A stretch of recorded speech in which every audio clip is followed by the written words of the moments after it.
आपण थेट जाऊया छत्रपती संभाजीनगरमध्ये। आमचे प्रतिनिधी माधव सावरगावे आपल्याशी जोडले गेलेले आहेत।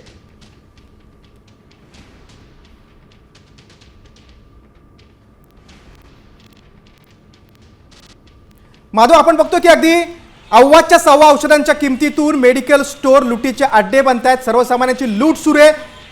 याच्यावर अंकुश कुणाचा असणार आहे, हे चित्र कधी बदलेल? आपल्या साम टीव्हीच्या या स्टिंग मधून काय काय समोर आलंय?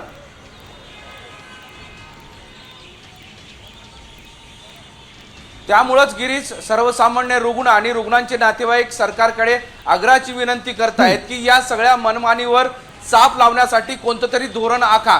कारण जर कंपन्या मोठं डिस्काउंट या मेडिकल दुकानांना एजन्सीला देत असतील तर त्याच तुलनेनं रुग्ण आणि रुग्णांच्या नातेवाईकांपर्यंत पोहोचलं पाहिजे।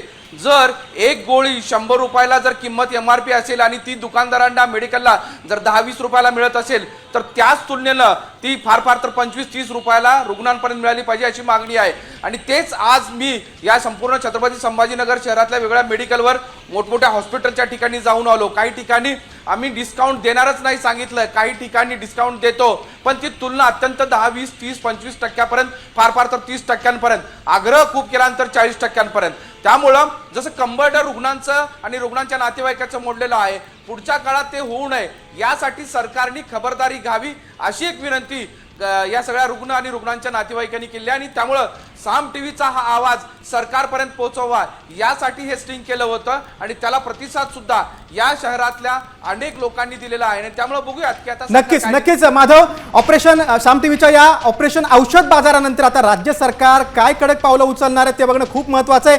तुम्ही सविस्तर माहिती दिलीत, विश्लेषण केलं त्याबद्दल धन्यवाद।